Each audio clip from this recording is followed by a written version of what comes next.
So hi brother and sister, स्वागत है एक बार फिर से आप सभी लोगों का आपके अपने यूट्यूब प्लेटफॉर्म जियो गुरु जंक्शन पर। मेरा नाम है कबीर और आज हम लोग करने वाले हैं हम लोगों के पेपर 1 एंड पेपर 2 की preparation revision planning next 30 days की, जिसके अंदर हम लोग पेपर 1 यूनिट नंबर 9 पीडी से स्टार्ट करेंगे और उसी के साथ में हम लोग पेपर 2 ज्योग्राफी सब्जेक्ट से प्रिपेयर करेंगे।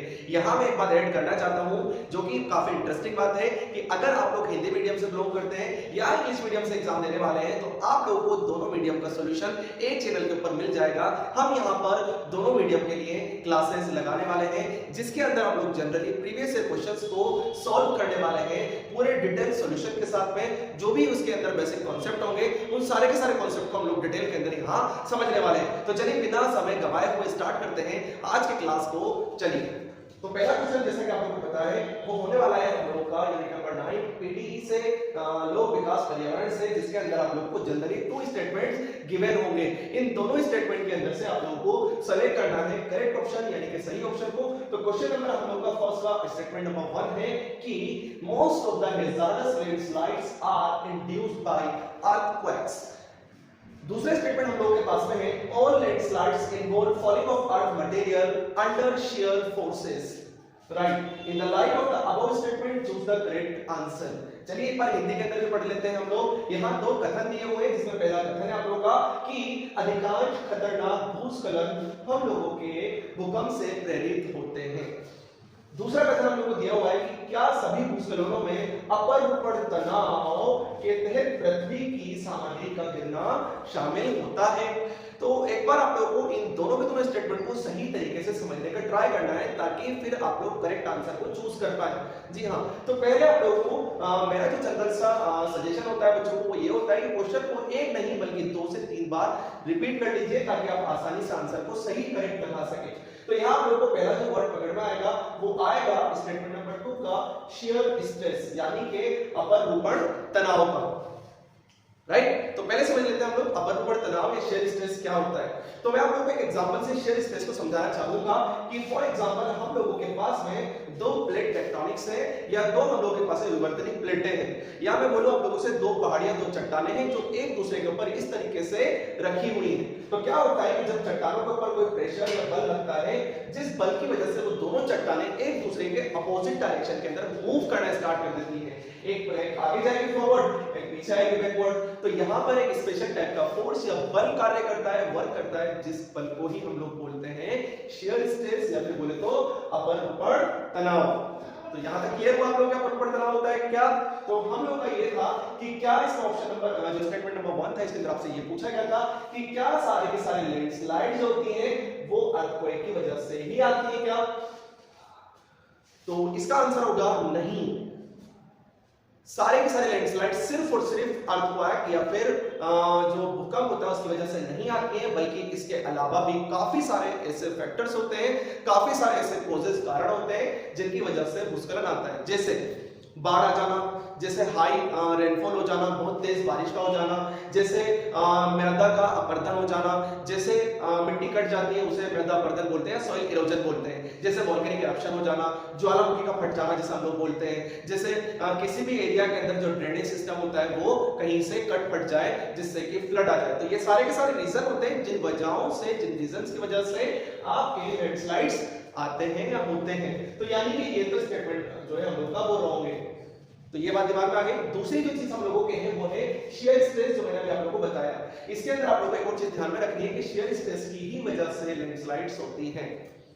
राइट, तो यहां से दूसरा भी आप लोगों को आइडिया हो चुका होगा आपको कि यहां पर ये जो शियर स्ट्रेस है इसकी वजह से होती है, तो ये करेक्ट है। तो चलिए सर्च करते हैं इनको ऑप्शन के अंदर कि इनमें से कौन सा जो है वो परफेक्ट है। जिसमें स्टेटमेंट नंबर 1 के अंदर यहां पर गिवन है क्वेश्चन ऑप्शन नंबर 1 के अंदर कि दोनों के दोनों सही हैं। तो ये बात तो क्या है, रॉन्ग है, यानी कि ये तो हमारे ऑप्शन में बने बैठेगा ही नहीं। दूसरा आपके पास में स्टेटमेंट नंबर 1 तो सही है बट 2 जो है वो फॉल्स है, जो कि बिल्कुल गलत बात है, गलत ऑप्शन है। तीसरे के ऊपर चलते हैं हम लोग जिसके अंदर बताया गया है कि स्टेटमेंट नंबर 1 ट्रू है बट स्टेटमेंट नंबर 2 जो है वो फॉल्स है यानी कि गलत है।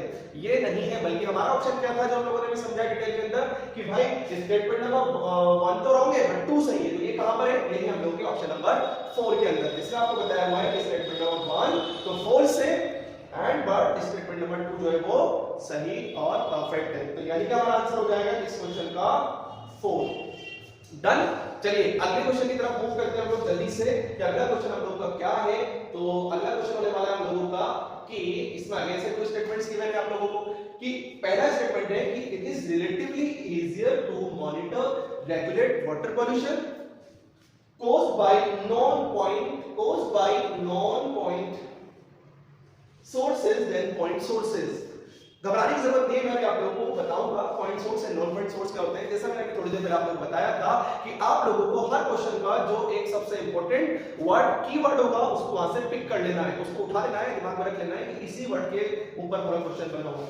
तो आप लोगों का एक क्वेश्चन बना हुआ है इस वाले वर्ड को लेकर। डन। दूसरा स्टेटमेंट हम लोग का कि non point source of water pollution may be Fairlie uniform and predictable through the year. Done. Hindi में एक बार जल्दी से पढ़ लेते हैं इसको। पहला कथन ये बोल रहा है कि नॉन पॉइंट के कारण होने वाले जल प्रदूषण की निगरानी और विनियमन करना अपेक्षाकृत आसान होता है। किसके कंपैरिजन में? बिंदु स्रोत के कंपैरिजन के अंदर। दूसरा स्टेटमेंट क्या बोल रहा है कि जल प्रदूषण के गैर बिंदु स्रोत काफी समान और पूर्वानुमानित हो सकते हैं। जी हाँ। तो यहां आप लोगों को आंसर देने के लिए, इसका करेक्ट आंसर चूज करने के लिए सबसे पहले आप लोगों को उस पॉइंट को जो हम लोगों ने की पॉइंट के फॉर्म में पिक किया था उसको समझते हैं। हम लोग समझना जरूरी है कि भाई पॉइंट सोर्स क्या होता है sir and non point source क्या होता है। तो जनरली नॉन पॉइंट और पॉइंट सोर्स होते हैं आप लोगों के कि जैसा कि आप लोगों को नाम से ही पता लग रहा होगा पॉइंट जिसे लाइक आप आसानी से पता कर सको, नॉन पॉइंट जिसे आप आसानी से पता नहीं कर सको। तो किस पॉइंट, किस नॉन पॉइंट की बात कर रहे हैं हम लोग? यहाँ पर पोल्यूशन वाले पॉइंट की बात कर रहे हैं, यानी कि प्रदूषण वाले पॉइंट की यहाँ पर बात कर रहे हैं। तो ऐसे प्रदूषण, ऐसे सोर्सेस, ऐसी चीजें जिनकी वजह से जो वाटर होता है, जो रिवर होती है, जो जलाशय होते हैं वो गंदे होते हो, प्रदूषित होते हो, पॉल्यूटेड होते हो, पर उनके बारे में आसानी से पता करना पॉसिबल ना हो, जिनके बारे में आसानी से हम लोग पता ना कर सके उन्हीं को हम लोग नॉन पॉइंट सोर्सेज। डन। और जिनके बारे में हम लोग आसानी से पता कर सके उन्हें क्या बोलेंगे हम लोग? Point sources. अब इनके एग्जांपल की भी एक बार बात कर लेते हैं। आप लोगों के मन में आएगा कि सर आपने बताया नहीं कि पॉइंट और नॉन पॉइंट सोर्स के एग्जांपल क्या होते हैं। तो बेसिकली जो पॉइंट सोर्स होते हैं, जो बड़े बड़े कारखाने होते हैं, उनकी वजह से जो भी पोल्यूशन होते हैं वो अगर वाटर के अंदर ऐड हो जाते हैं केमिकल्स की फॉर्म के अंदर या किसी भी पेस्टिसाइड की फॉर्म के अंदर या किसी भी सॉलिड की फॉर्म के अंदर, जिनके बारे में आप लोग आसानी से पता कर सकते हैं, वो पॉइंट सोर्स होते हैं। इसके अलावा जैसे माइक्रो ऑर्गेनिज्म, बैक्टीरिया हो गए, जीवाणु, विषाणु, वायरस हो गए, काउ डंग वगैरह हो गया, या लाइक जानवरों की बॉडी से निकलने वाले जो भी डेड मटेरियल्स होते हैं वो अगर पानी के साथ में अगर मिक्स हो जाते हैं तो वो हो जाता है नॉन पॉइंट सोर्स। इसके अलावा भी काफी सारे सोर्सेज होते हैं जो कि नॉन पॉइंट पोल्यूशन के लिए रिस्पांसिबल होते हैं। तो ये चीज आप लोगों को समझ में आ चुकी होगी। तो आंसर की तरफ जल्दी से करते हैं कि कौन सा स्टेटमेंट सही है। तो यहाँ पहले स्टेटमेंट की बात कर ले हम लोग, तो ये स्टेटमेंट कंप्लीटली रॉन्ग है। आप बोलेंगे क्यों? क्योंकि मैं बोलूंगा कि यहाँ पर इसने बताया है कि पॉइंट सोर्स के कंपैरिजन के अंदर नॉन पॉइंट सोर्स को पकड़ना, समझना आसान होता है, जो कि कंप्लीटली क्या है? गलत है। पॉइंट सोर्स क्या है? आसान। पॉइंट मतलब इजीली पकड़ने वाला, इजीली समझने वाला सोर्स, जिसको अपन समझ सके भाई ये तो पॉइंट सोर्स है, ये नॉन पॉइंट सोर्स है। बट नॉन पॉइंट सोर्स के तो कौन-कौन से सोर्स है उनको पहले पता करो। पॉइंट का आपको डायरेक्टली पता है, जैसे जल प्रदूषण होता है, नॉइज पोल्यूशन जैसा होता है, जैसे हम लोगों का एयर पोल्यूशन होता है, जैसे हम लोगों का लैंड पोल्यूशन होता है, जैसे सॉइल पोल्यूशन। तो ये सारे के सारे क्या हो गए? पोल्यूशन है, जिनके बारे में हमको पता है तो ये पॉइंट हो जाएंगे, जिनके बारे में नहीं पता वो नॉन पॉइंट हो जाएंगे आप लोगों के। तो यहां पर इन लोगों को पकड़ना आसान नहीं होता। तो ये बात पूरी तरीके से गलत साबित हो चुकी है। दूसरा कि इन्हें यहां पर ये पूछा लोगों से कि जल प्रदूषण के गैर बिंदु स्रोत काफी समान और पूर्वानुमानित यानी कि यूनिफॉर्म एंड प्रेडिक्टेबल हो सकते हैं। नहीं, ये बात भी पूरी तरीके से अब गलत साबित हो चुकी है कि ये नहीं हो सकते, यानी कि स्टेटमेंट नंबर 2 भी क्या है? गलत है। अगर सपोज करो अगर ऐसा होता कि वो पूर्वानुमानित होते हो सकते या प्रेडिक्टेबल हो सकते, तो क्या हम लोग उन सोर्सेज को क्या पहले से नहीं रोक सकते थे क्या? कि भाई हम इंतजार कर रहे हैं कि पहले नदी कब गंदी होगी, कब प्रदूषित, कब पोल्यूटेड होगी, तब जाकर हम उसको साफ करेंगे। तो ये दोनों स्टेटमेंट गलत है। तो कहां पर आ रहा है आप लोगों का चार ऑप्शन में से? सेकंड वाला जी, जिसके अंदर आप लोगों का ऑप्शन नंबर बी यानी सेकंड ऑप्शन करेक्ट है कि दोनों के दोनों रॉन्ग या फॉल्स ऑप्शन कथन स्टेटमेंट्स हैं। तो चलिए आगे अगले क्वेश्चन की तरफ बढ़ते हैं हम लोग, क्वेश्चन नंबर 3 की तरफ, और देखते हैं उसके अंदर क्या प्रीवियस ईयर के अंदर आया था। डन। आगे ये भी स्टेटमेंट वाला क्वेश्चन है। देखिए आप लोग यहां एक चीज मैं ऐड करना चाहूंगा कि स्टेटमेंट वाले जो क्वेश्चन होते हैं ये थोड़े से ट्रिकी होते हैं और इन क्वेश्चन को सॉल्व करना, समझना थोड़ा सा टेढ़ा हो जाता है, थोड़ी टेढ़ी खीर साबित हो जाता है जब हम लोगों को बेसिक जानकारियां नहीं हो उस क्वेश्चन से, उस टॉपिक से रिलेटेड, राइट। तो हम लोग वही बेसिक जानकारियों को, उनकी डिटेल कहानियों को समझने के यहां ट्राई कर रहे हैं। स्टेटमेंट नंबर 1 है कि by 2025 2/3 of world's populace will be living in water scarce countries। जी हां, स्टेटमेंट नंबर 2 जल्दी पढ़ लेते हैं हम लोग कि growth of water withdrawal and consumption industrial sector is going to overtake that in agriculture sector by 2025। एक बार जल्दी से एक बार हिंदी में पढ़ लेते हैं इसको, क्योंकि हिंदी मीडियम के स्टूडेंट्स भी यहाँ पर देख रहे होंगे, राइट। 2025 तक दुनिया के 2/3 लोग जल संकट वाले देशों में रह रहे होंगे। ये स्टेटमेंट नंबर 1 यानी कथन नंबर 1 है। और दूसरा कथन हम लोगों से बोलता है औद्योगिक क्षेत्र में जल निकासी और खपत में वृद्धि होने जा रही है। 2025 तक कृषि क्षेत्र में उससे आगे निकल जाएंगे। तो ये दो बातें हैं हम लोगों को, इसमें एक बात तो कॉन्ट्रडिक्टरी आपको हिंट दे रहा हूं और दूसरी बात जो है वो सही है, यानी कि एक बात के पीछे तो विरोधाभास होगा कि ऐसा कैसे पॉसिबल है सर, और दूसरी बात जो है वो क्लियर होगी कि हां सर ये बात तो सही है। डिटेल में चलते थोड़ा सा, ये बताया गया है कि ग्लोबल जो रिपोर्ट है उस रिपोर्ट के हिसाब से कि देखिए ग्लेशियर जो पिघल रहे हैं, ग्लोबल वार्मिंग बढ़ रही है, अर्थ धीरे-धीरे गर्म होती चली जा रही है, दुनिया के अंदर जो पानी का जो संकट है वो बढ़ता चला जा रहा है, खेती-बाड़ी कृषि के अंदर पानी कम हो रहा है, मीठे पानी की समस्या बढ़ रही है, खारा पानी जो है वो बढ़ रहा है, जो मीठे पानी के जल स्रोत या सोर्स है वो सारे मेल्ट होते जा रहे हैं global warming and green house gases के इफेक्ट के कारण। तो ये इसमें कहीं ना कहीं हम ही इंसान जिम्मेदार हैं, ये है पूरी दुनिया की सच्चाई और कहानी, कड़वा सच, बिटर ट्रूथ। तो 2025 के अंदर 2/3 ऑफ वर्ल्ड पॉपुलेशन होने वाली है वाटर स्ट्रेस्ड एरिया के अंदर रहने वाली है। ये बात बिल्कुल सही है कि अगर हम लोगों ने सही से ध्यान नहीं दिया तो दुनिया की लगभग 2/3 आबादी ऐसे एरिया के अंदर, ऐसे देशों के अंदर रहने को मजबूर हो जाएगी जिन जगहों पर पानी की खतरनाक घोर समस्या मौजूद है।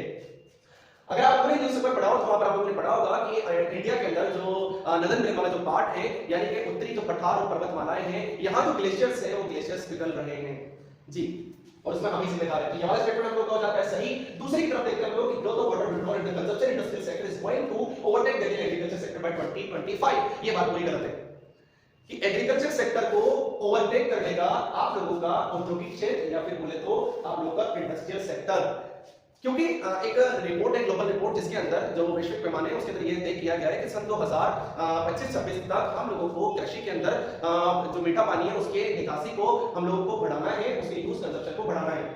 और इसके अंदर उल्टी बात बताई गई है कि आप लोगों को इंडस्ट्रियल सेक्टर के अंदर बढ़ाना है और कृषि सेक्टर के अंदर से एग्रीकल्चर सेक्टर के अंदर कम करना है। तो ये बात तो रोंग साबित हो गई आप लोगों के। स्टेटमेंट नंबर 2 जो है वो है हम लोगों का गलत। तो एक सही दूसरा गलत। चेक करते हैं कहां पर है इसका सही answer. Both statement 1 and statement 2 are true, गलत। दूसरा statement number 1 statement number 2 are false, भी गलत। पहला से दूसरा गलत है, जल्दी से देखते हैं।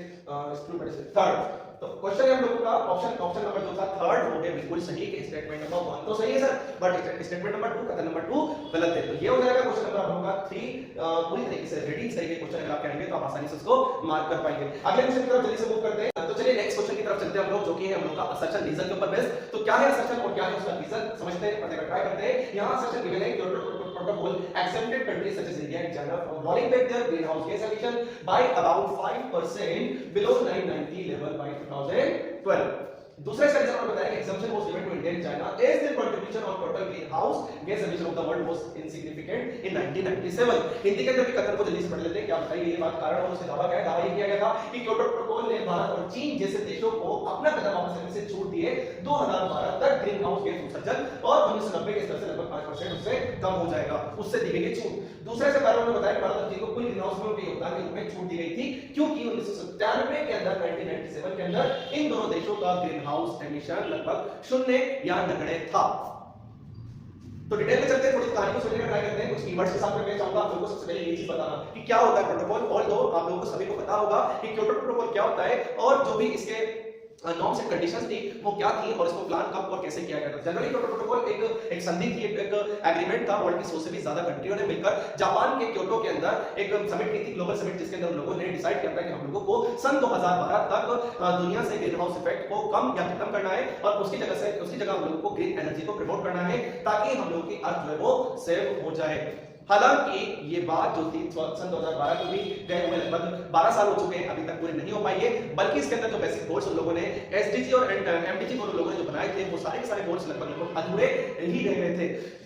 तो यहां तक हम लोग क्योटो प्रोटोकॉल को समझ चुके हैं। इस क्योटो प्रोटोकॉल का सबसे मेन जो टारगेट था वो टारगेट था कि ग्रीन हाउस एमिशन को खत्म करना। यहां एक चीज मैं आपको बताना चाहूंगा कि ग्रीन हाउस एमिशन या कहें हम लोग की ग्रीन हाउस इफेक्ट क्या होता है। तो जैसा कि आपको पता होगा कि इस पृथ्वी के ऊपर इंसान ने अपनी सेल्फिशनेस के खातिर, अपनी जो जरूरतें को पूरा करने के खातिर इस नेचर का इतनी ज्यादा एक्सप्लॉइटेशन किया है, इतना ज्यादा उसको यूज लिया है, उसको यूज लेना चाहता है उसकी लिमिट से ज्यादा, तो अर्थ भी कहां तक चुप बैठेगी, वो कुछ ना कुछ तो दंश देगी, कुछ ना कुछ तो पनिशमेंट देगी। वो दिया उसने ग्रीन हाउस की फॉर्म के अंदर, जहां आज जो है वो ग्लोबल जो टेम्परेचर है वो काफी ज्यादा हो चुका है, ग्लोबल वार्मिंग काफी ज्यादा बढ़ चुकी है। हर साल लगभग जो है वो, अगर आप लोग राजस्थान से बिलोंग करते हैं, अगर आप लोग साउथ से बिलोंग करते हैं, तो आपको पता होगा कि टेम्परेचर के अंदर कितने खतरनाक हॉरिबल चेंजेस हम लोग को देखने को मिल रहे हैं ग्रीन हाउस इफेक्ट की वजह से। जहां इंसान ने अपने इस्तेमाल के चीजों को इतने ज्यादा लिमिट के अंदर क्रॉस कर दिया कि उसको नहीं पता कि जो मैं इस गैस का यूज ले रहा हूं, जो मैं इस गैस का यूज ले रहा हूं, जो मैं सल्फर डाइऑक्साइड का यूज ले रहा हूं, जो मीथेन का मैं यूज ले रहा हूं, जो कार्बन टेट्राऑक्साइड का मैं यूज ले रहा हूं, कार्बन मोनोऑक्साइड का मैं यूज ले रहा हूं, कितनी ज्यादा डेंजरस हो सकती है।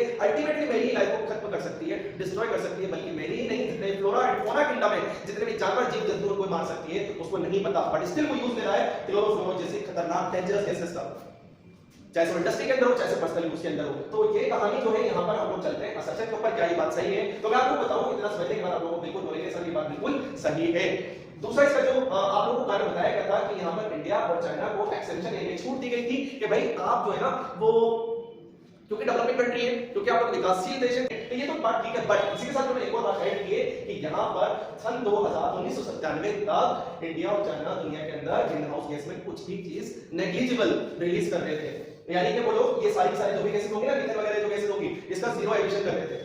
बल्कि 1997 से पहले भी हम लोग जो है वो इन गैसेस का डिफरेंट फैक्ट्रीज इंडस्ट्रीज के अंदर यूज ले रहे थे, हालांकि कब ले रहे थे, बट यहाँ पर ये बात मुझे पता है कि वो क्या था, नेग्लिजिबल लकड़े था। ये बात क्या है, गलत साबित हो जाती है। तो पहला स्टेटमेंट में हम लोग का असर्शन सही है और उसका रीजन क्या है, वो है रॉन्ग। देखते हैं ये चीज हम लोग को कहां मिलती है, असर्शन सही एंड रीजन रॉन्ग। ये मिलती है हम लोग को ऑप्शन नंबर 3 के अंदर कि A is true but R is false. Clear? चलिए अगले क्वेश्चन की तरफ बढ़ते हैं हम लोग, जो कि है हम लोगों का इसी से रिलेटेड। समझ में आ रहा है आप लोगों के? तो साथ ही साथ में हमारा जो थोड़ी सी मेहनत जो है उसके लिए एक लाइक तो बनता है, और अगर आप वीडियो को देख रहे हैं अभी तो लाइक शेयर सब्सक्राइब जरूर करते चले जाइए। तो चलिए चलते हैं हम लोग अगले क्वेश्चन की तरफ, हम लोगों का sources of heat geothermal energy are. इसके अंदर आपसे पूछना चाहता है कि भूतापीय ऊर्जा, या कहें हम लोग उसको जियोथर्मल एनर्जी, भूतापीय ऊर्जा या फिर जियोथर्मल एनर्जी की क्या सोर्स होते हैं, स्रोत क्या होते हैं, कहां से मिलती है हम लोगों को? पर आता था क्वेश्चन है, डबल की जरूरत नहीं है बिल्कुल भी, आप दे भी दिया होगा आप लोगों ने आंसर समझ लिया होगा पड़ती। इससे बोला है भाई radioactive decay of unstable elements से होती है क्या भाई? इन्होंने बोला है क्या न्यूक्लियर फ्यूजन से होती है क्या भाई? इन्होंने बोला है क्या मैग्मा से होती है क्या भाई? इन्होंने बोला है कि टेंपरेचर ग्रेडियंट इन साइड अर्थ की वजह से होती है क्या? ये बोल रहे हैं भाई ओशन सर्कुलेशन की वजह से होती है क्या भाई? जियोथर्मल एनर्जी प्रोड्यूस या भूतापीय ऊर्जा प्रोड्यूस स्रोत क्या होते हैं उसके, कैसे बनती है, ये पूछा गया है आपसे। तो यहां हम लोग देखते हैं, थोड़ा सा जल्दी से चलते हैं। देखो ये बात तो क्लियर है कि अगर हम लोग आपके जो बेसिक स्ट्रक्चर की बात करें तो इसकी जो डिफरेंट लेयर्स है ना, जो बचपन में आप लोगों ने 3rd 4th क्लास में पढ़ा था कि सर 4 लेयर होती है। जो पहली लेयर होती है इसके अंदर मैग्मा भरा होता है, दूसरी लेयर होती है इसके अंदर थोड़ा सा लेस डेंस मैग्मा होता है, और यहां पर जो होती है वो इग्नियस चट्टानें होती हैं, और इग्नियस चट्टानें होती हैं इनके बाद में होती है मेटामॉर्फिक एंड सेडिमेंटरी रॉक्स होती है, चट्टानें होती हैं, और फिर फाइनल वाली जो क्रस्ट होती है। इसकी टोटल जो विड्थ होती है वो होती है लगभग 6400 किलोमीटर की। तो ये तो हम लोग को पता है सर, हम इसी की बात कर रहे हैं इस क्वेश्चन के अंदर, हम लोग इसी की बात कर रहे हैं कि यहां पर जियोथर्मल एनर्जी, भूतापीय ऊर्जा, जमीन की जो एनर्जी होगी ना, हीट एनर्जी, वो कहां से कैसे मिलती है? Radioactive decay of unstable element से मिलती है, पक्की बात। तो यहां पर आप लोग सबसे पहली चीज, ये रेडियोएक्टिव डिके क्या होता है सर? रेडियोएक्टिव डिके क्या होता है? देखिए कुछ ऐसे एलिमेंट्स होते हैं नेचुरल एनवायरनमेंट जो कि रेडियोधर्मी के अंदर गुण होते हैं, क्वालिटीज होती हैं, जो कि किसी प्लेस के ऊपर सिर्फ रखे या पड़े रहने से ही रिएक्शन करना स्टार्ट कर देते हैं, रेडियोएक्टिविटी रिलीज करना। रेडियोएक्टिव मटेरियल होते हैं, उनके अंदर वो क्वालिटीज होती है, प्रॉपर्टीज होती है, तो वो रेडियोएक्टिव मटेरियल्स होते हैं, जैसे यूरेनियम हो गया, प्लूटोनियम हो गया, ऐसे जो होते हैं लोगों के पास में रेडियोएक्टिव मटेरियल होते हैं। तो ये बिल्कुल सही। दूसरा न्यूक्लियर फ्यूजन, क्या न्यूक्लियर फ्यूजन होता है? कहां पर? कहां पर? इनसाइड द अर्थ। जी नहीं, ये है no, nuclear fusion inside the earth नहीं होता है। अच्छा न्यूक्लियर फ्यूजन क्या होता है? देखिए दो प्रोसेस होते हैं, एक न्यूक्लियर फिजन, एक न्यूक्लियर फ्यूजन, नाभिकीय संलयन, नाभिकीय विखंडन। तो ये तो नहीं होता है। मैग्मा, लावा कहां होता है? यहां होता है सर। चलिए तो लावा तो बिल्कुल सही है सर, लावा होता है, मैग्मा होता है। तो ए सही है, बी सही है। तीसरा देखते हैं टेंपरेचर ग्रेडियंट इनसाइड अर्थ, क्या ये होता है क्या सर? टेंपरेचर ग्रेडियंट होते हैं इनसाइड द अर्थ, बिल्कुल होते हैं। देखिए ऐसे मटेरियल, ऐसी चीजें जिनकी वजह से अर्थ के अंदर टेंपरेचर बनता हो, ऐसी चीजें जैसे लोहा, सोना, चांदी, पीतल, कॉपर, राइट, एल्युमिनियम, ये सारे मेटल अंदर इनसाइड द अर्थ है, जिनकी वजह से वो कंटीन्यूअसली मूव कर रहे हैं, मैग्नेटिक फील्ड बन रही है, ग्रेविटी जनरेट हो रही है, मैग्मा बन रहा है, वहां गैसेस इवोल्व हो रही है। तो ये सारा का सारा प्रोसेस होता है। तो ये भी हो जाएगा बिल्कुल सही कि टेंपरेचर ग्रेडियंट ऑफ अर्थ होता है, यानी कि पृथ्वी के अंदर तापमान प्रवणता होती है। कई बार अच्छा बदल भी जाता है, ग्रेडियंट तो बताया ना आप लोगों को, जो ग्रेडियंट बढ़ते है, कम होना या बढ़ना, ये होता है कभी भी। थ्रू आउट द टाइम अर्थ के अंदर टेंपरेचर सेम नहीं रहता है, बल्कि घटता बढ़ता रहता है। तो ये है बिल्कुल हम लोग का सही वाला, जो कि हम लोग का डी। चलिए फोर्थ पे देखते हैं हम नेक्स्ट वाला, ओशियनिक सर्कुलेशन की वजह से होता है कि सर होता भी होता, थोड़ा सा दिमाग लगाइए, नहीं आंसर होगा हम लोग का बिल्कुल नहीं। ओशियनिक सर्कुलेशन की वजह से मैग्मा का कोई भी रोल वहां पर नहीं फिट बैठता है, या वहां पर कोई भी जियोथर्मल एनर्जी या भूतापीय ऊर्जा का स्रोत वो नहीं है, क्योंकि वो क्या होता है आउटसाइड द सरफेस होता है, जमीन के ऊपरी सतह पर होता है ना, हम तो निचली सतह की बात कर रहे हैं, जमीन पे जो पानी कहां होता है सरफेस पर होता है ऊपर, ठीक है, हम तो नीचे की बात कर रहे हैं डाउनवर्ड की बात कर रहे हैं, तो ये चीज हो जाएगी बिल्कुल गलत। तो यानी कि हम लोग के ये इस ऑप्शन के अंदर तीन ही ए बी और डी वाले सही परफेक्ट है। कहां है इसके अंदर सर ए बी और डी, ये है हम लोगों के sorry A B D sorry A C and D, A C and D, ये है आप लोगों का सही वाला ऑप्शन जो कि है ऑप्शन नंबर 3 डन, जिसके अंदर ए सी डी जो है वो इसके करेक्ट परफेक्ट आंसर है। अगले क्वेश्चन की तरफ चलते हैं, बिना समय गवाए हुए, जो कि होने वाला है आप लोगों के लिए काफी इंटरेस्टिंग, और आप लोगों को मुझे उसका आंसर करना है खुद से जल्दी से। तो चलिए पढ़ते हैं एक बार, समझने का ट्राई करेंगे, हाथ की हाथ तो हाथ। Chemical oxygen demand COD is a measure of inorganic matter in water or chemical present in water or organic matter in water या only some specific organic matter in water। चलो धीरे धीरे से पढ़ लेते हैं इसको। इसमें यहाँ पर पूछा गया है कि COD जो होता है रासायनिक ऑक्सीजन डिमांड जो होता है, क्या वो एक माप होता है इनमें से चारों में से किसी एक की? तो चलिए सबसे पहले हम यहाँ पर समझते हैं COD सर होता क्या है, यानी कि केमिकल ऑक्सीजन डिमांड होती क्या है। जनरली क्या होता है, जो वाटर होता है इसके अंदर काफी सारे कंपोजिशन होते हैं, काफी ज्यादा मेटल्स होते हैं, मटेरियल्स होते हैं, मिनरल्स होते हैं, जो कि वाटर के अंदर घुलनशील होते हैं, मिले हुए होते हैं, मिक्स कंपाउंड फॉर्म के अंदर होते हैं। तो उनको मेजर करने के लिए हम लोगों को जो COD होती है ये एक मेजर होता है, कंट्रोल होता है, यूनिट होती है, जिससे हम लोग पानी के अंदर उन केमिकल की प्रेजेंस को, उन मेटल मटेरियल की प्रेजेंस को काउंट या मेजर मापते हैं। डन। इसके अंदर जो आपको बताया गया है, ये बताया गया जनरली COD जो है वो यूज आता है आप लोगों के लिए ऑर्गेनिक मटेरियल जो होते हैं उनके संख्या को, उनको फाइंड करने के लिए, उनकी जो भी मौजूदगी होगी उसको पता करने के लिए, कार्बनिक पदार्थ या ऑर्गेनिक मैटर को पता करने के लिए COD का यूज लिया जाता है। तो यहां से आप लोगों को क्लियर हो चुका होगा कि यहां इसका आंसर जो होगा जिसके अंदर कार्बनिक पदार्थ या ऑर्गेनिक मैटर आएगा वही परफेक्ट करेक्ट होगा। तो वो आ रहा है आप लोगों के थर्ड वाले के अंदर, यानी कि पानी में सभी कार्बनिक पदार्थ। जी हाँ, कार्बनिक पदार्थ क्या होता है, ये कौन सी बात मैं बता दूं कि सर ऑर्गेनिक मैटर क्या होता होगा, आप लोग को पता है कि ऑर्गेनिक मैटर क्या होता है। तो जनरली आप लोगों को बताओ कि इंफॉर्मेशन के लिए वो सभी पदार्थ जिसके अंदर कार्बन होता है वो घुलनशील होता है, ये कार्बन कंपाउंड की फॉर्म में उसके साथ होता है ऑर्गेनिक मैटर या कार्बनिक पदार्थ, नाम से बताया हिंदी में। तो डन। तो ये वाला क्वेश्चन आपको क्लियर हो जाता है, बिल्कुल कंप्लीटली क्लियर। चलते हैं हम लोग हमारे अगले क्वेश्चन की तरफ, जो कि अगेन से है हम लोगों का स्टेटमेंट बेस्ड, राइट। तो जल्दी से पढ़ते हैं इसको। यहां बताया गया है कि possibility of oxygen depletion is high in running and turbulent water bodies. दूसरा स्टेटमेंट है कि oxygen is added to water by photosynthesis of green plants, algae and cyanobacteria. क्या बताया गया आप लोगों को, साइनोबैक्टीरिया।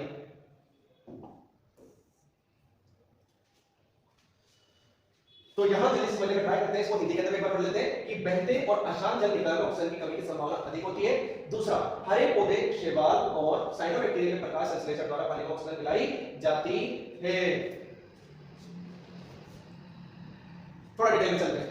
यहां इन्होंने बताया कि आप लोगों को ये पूछना चाहते हैं कि क्या ऑक्सीजन जो डिप्लेशन कम होगा बहते हुए पानी के अंदर या टर्बुलेंट वाटर के अंदर। टर्बुलेंट वाटर किसे बोलते हैं, अशांत जल को। जब पानी उल्टा बहता है ना, मेंड्रिंग्स आती है, टेढ़े-मेढ़े जो रास्ते होते हैं उनको पूरा करता है, कवर करता है, तो पानी क्या होता है वो उबड़-खाबड़ एरिया के अंदर बहना स्टार्ट कर देता है और उछलना स्टार्ट करता है। उस उछल कूद को हम लोग क्या बोलते हैं, टर्बुलेंट वाटर या अशांत जल बोलते हैं। तो उसमें क्या ऑक्सीजन की कमी हो जाती है, क्या कमी होती है क्या?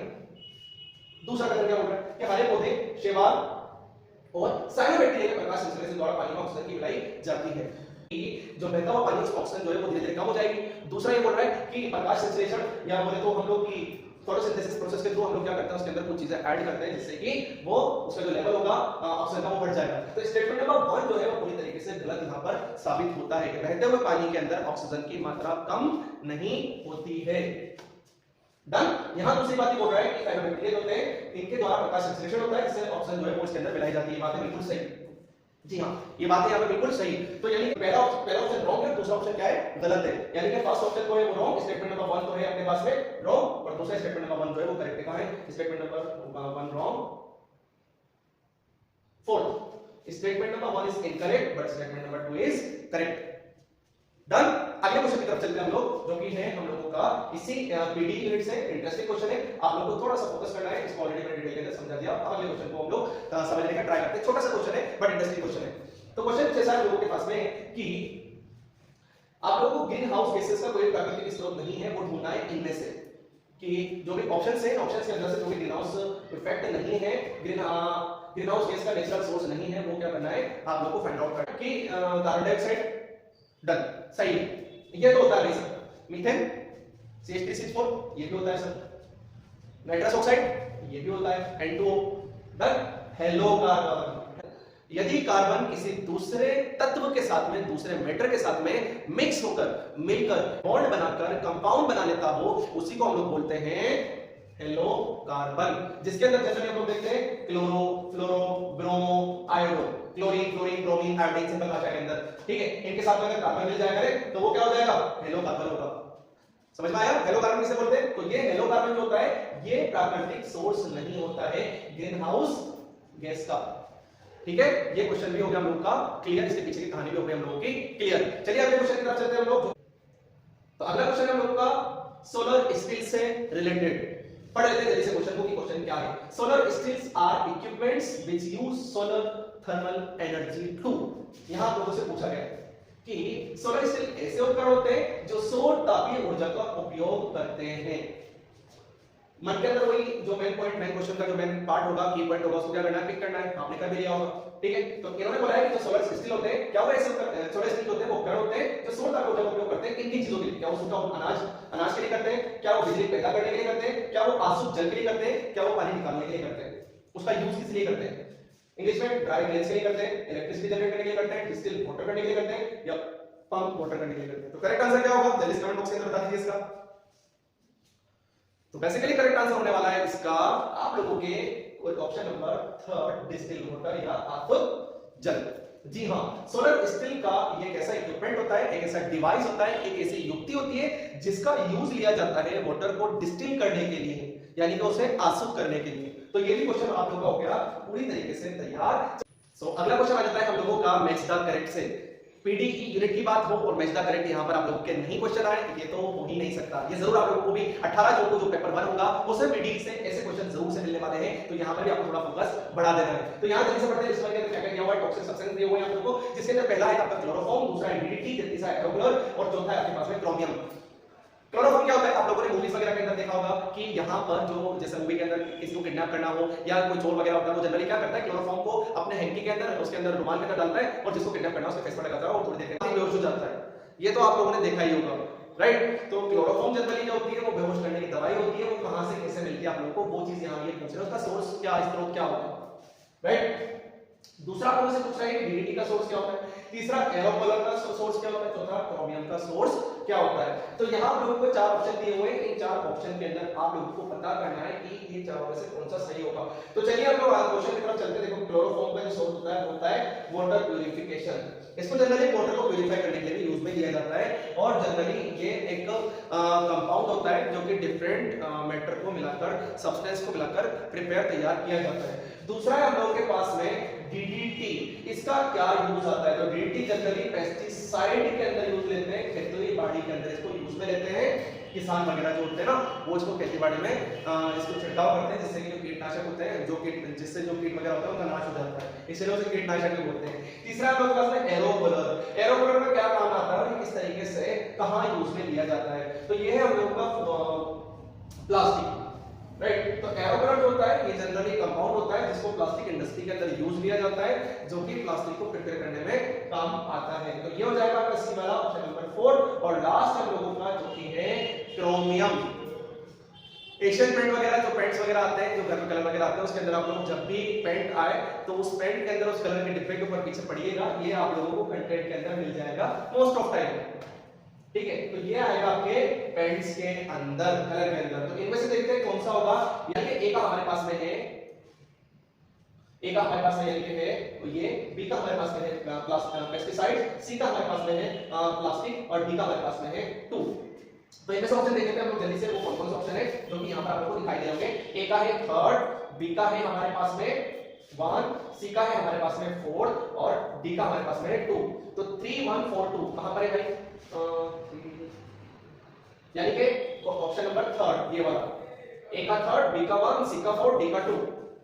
क्लियर? तो ये है हम लोग का करेक्ट ऑप्शन इस मैच का correct list question. Previous year के अंदर जो एग्जाम हुआ था पेपर 1 नेट जेआरएफ का, वही पेपर के अंदर जो क्वेश्चन थे उन क्वेश्चन को आज हम लोगों ने डिटेल के अंदर डिस्कस किया है।